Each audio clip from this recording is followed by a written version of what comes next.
তো গাইজ এই হচ্ছে আমার এলাকা ইকবালপুর থানা ইকবালপুর। তো এই ইকবালপুর থানা ইকবালপুরে কি পাওয়া যায়, কোথায় কি থাকে, আর আমি কিভাবে এখানে থাকি সেটা আজকে আপনাদেরকে দেখাবো। এখানে এই যে হোটেল, এটা হলো হিন্দু খাবার হোটেল। এখানে সব কিছু খাবার পেয়ে যাবেন, আপনারা সব রকম খাবার পেয়ে যাবেন।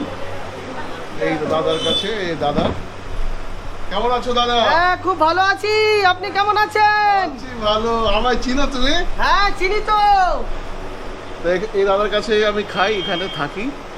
আর এটা হলো আমার গেস্ট হাউসের পাশেই, একদম ইকবালপুর থানার একদম স্ট্রেট সোজাসুজি। একটু হাই দিয়ে দাও, কিছু বলো।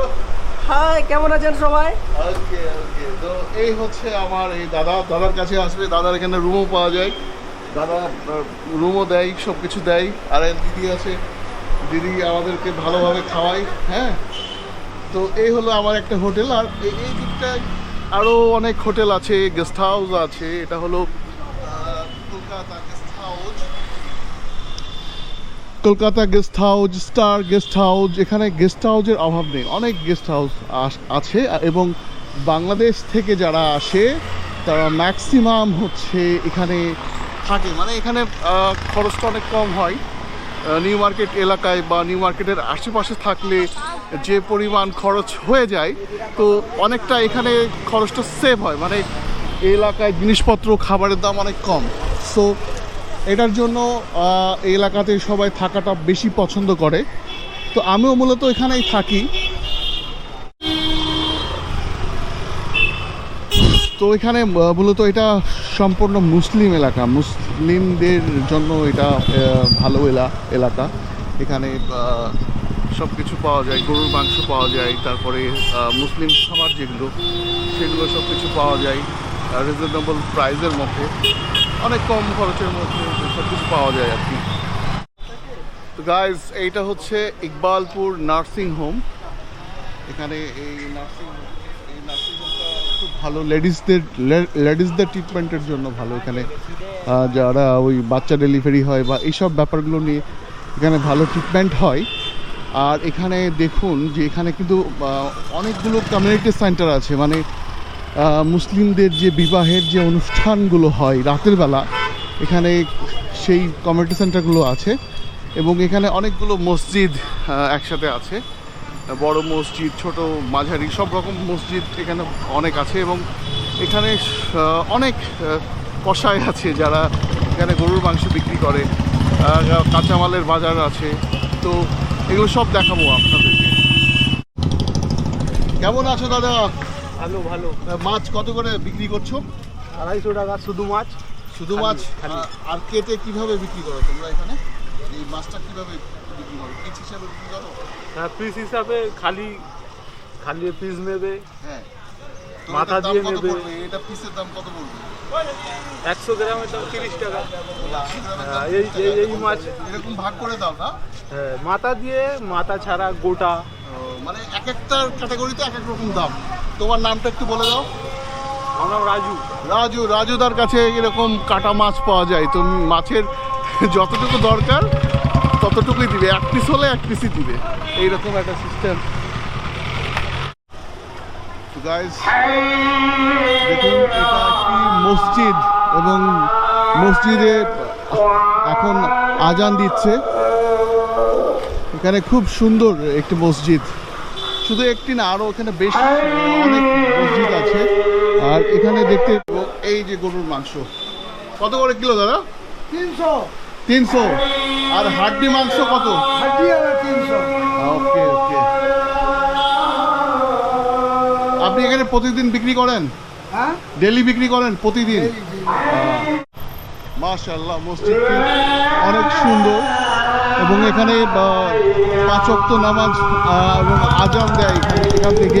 খুব সুন্দর একটি মসজিদ আর কি। তো এখানে এইরকম কমিউনিটি সেন্টারের কথা বলছিলাম যে এইটা দেখুন কি সুন্দর একটা কমিউনিটি সেন্টার। এখানে কিন্তু রাত্রে যে বিয়ের প্রোগ্রামগুলো, কলকাতা শহরে কিন্তু বিয়ের অনুষ্ঠানগুলো রাত্রে অনুষ্ঠিত হয় খুব জমকালো আয়োজনে। এবং খুব সুন্দর হচ্ছে এই কমিউনিটি সেন্টারটা, মাশাআল্লাহ। হ্যাঁ, দাদা কি নাম তোমার? মোহাম্মদ আনোয়ার। চিকেন কত করে কিলো বিক্রি করছো? 280 টাকা। হ্যাঁ 280 টাকা। 280। আর এই যে এইগুলো লালগুলো 60 টাকা পিস। 160 টাকা পিস। 800 গ্রাম ওজন। দেখুন guys, এখানে 280 টাকা কিলো চিকেন বিক্রি হচ্ছে আর কি।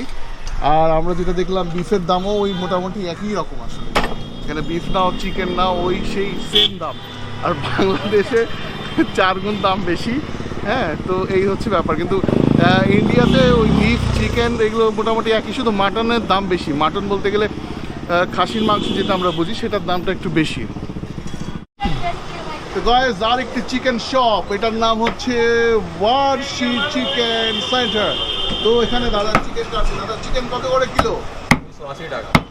280 টাকা। শুধু মানে এক্সট্রা যেগুলো থাকে ওগুলো বাদ দিয়ে দাও, শুধু মাংস 280 টাকা কিলো। আর তোমার কাছে অন্য মুরগি নেই? লাল মুরগি নেই? শুধু ব্রয়লার। তো গাইস, বুঝতে পারছেন 280 টাকা করে বিক্রি হচ্ছে ব্রয়লার মুরগি। আর এই সামনে দেখছেন মাশাআল্লাহ আরেকটি সুন্দর মসজিদ, কারণ এখানে অনেকগুলো মসজিদ আছে। একটু পরপরে আপনারা পেয়ে যাবেন মসজিদ, এবং ঠিক মসজিদের নিচে পেয়ে যাবেন বিফের দোকান। এখানে সব রকম ভ্যারিয়েন্টের বিফ পেয়ে যাবেন। দেখুন ইন্ডিয়ান খাবার, চিংড়ির ভোনা কি সুন্দর করে, ডিম ভোনা, এগুলো হচ্ছে কালিজা, হচ্ছে ডাল, ফিশ কারি, এটা ফিশ কারি, আরও আছে ভ্যারাইটিস আইটেম। এটা হচ্ছে বিফ, আর এগুলো সবজি সব আছে। এটা হলো চিকেন, আর ওটা হলো মগজ মাছের ফ্রাই। তো এখানে বাঙালি খাবার, সব রকম খাবার পাওয়া যায় এখানে। কম রেঞ্জে বেশি রেঞ্জে সব রকম খাবার আছে। তবে এই এলাকাটায় খাবারের দাম অনেকটা কম। নিউ মার্কেট এলাকায় বা অন্যান্য স্ট্রিটে খাবারের দামটা যেরকম বেশি, সেই অনুযায়ী বলা যায় যে এখানে ইকবালপুরে, খিদিরপুরে খাবারের দামটা সেই অনুযায়ী অনেকটা কম। এখানে আরেকটি হোটেল আছে, এখানেও কিছু খাবার আছে আইটেম। এখানেও এই যে এখানে বিফ, তারপরে হচ্ছে এটা মনে হয় মগজ। তো এখানেও সেই খাবারগুলো আছে, সব রকম খাবার। কেমন আছো? একদম ভালো। একদম কিছু বলো, বাংলাদেশিদেরকে বলো। বাংলাদেশে কি আছে? খাবার দেখো, খাবার দেবার বলো, খাবার ভালো। ভালো ডাকবে না বাংলাদেশিরা ঘুরতে বলে রে আসতে? তো কেদারা। তুমি কিছু বলো। আমি কিছু বলতে পারবো না। গাইস দেখুন মাছের ডিমের কি সুন্দর, একদম মাছের ডিম দিয়ে করেছে বড়ার মতো সুন্দর। আর এটা হচ্ছে সবজি, মিক্সড সবজি দাদা বানাচ্ছে, ভর্তা না? হ্যাঁ, ভর্তা। আলু ভর্তা বানাচ্ছে। আর এখানে ফিশ ফ্রাই দেখেছি গাইস। এখানে করলা ভাজি, সব রকম বাঙালি খাবার এখানে আছে একটু কম প্রাইজের মধ্যে, মিড রেঞ্জ প্রাইজের মধ্যে, মানসম্মত খাবার। আমি কিন্তু এখানে খাই, এখানে আমি মাঝে মধ্যেই খাই। কেমন আছো তুমি?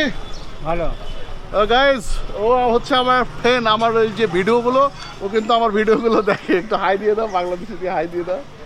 ওকে, হাই দিয়েছে। ওকে, তো এটা হচ্ছে সেই মোবাইলের হোলসেল মার্কেট, ফ্যান্সি মার্কেট। আমরা এখন আছি ফ্যান্সি মার্কেটে। তো গাইস, এই হচ্ছে আমার এলাকা, মোটামুটি ইকবালপুর, খিদিরপুর এর মাঝেই আমার এলাকা। আমি এখানেই থাকি। আর আরও যেগুলো আছে এই সামনে ফ্যান্সি মার্কেট, এই ফ্যান্সি মার্কেটটা খুব ফেমাস মোবাইলের জন্য। তো সব মিলিয়ে এখানে খাবারের দাম এবং থাকার কস্টিংটা অন্যান্য স্টেটের চাইতে অনেক কম। যেমন নিউ মার্কেট এলাকার কথা যদি আমি বলি, বা বড় বাজারের কথা বলি, তার চেয়ে তুলনামূলক অনেক কম খরচে এখানে থাকা যায়। তো আমি বলবো তোমরাও আসো, তোমরা এসে এখানে থাকো। এই এলাকাটা অনেক ভালো এবং নিরিবিলি, কোনো ঝামেলা নেই। বাংলাদেশি তোমরা এসে এখানে থাকতে পারো।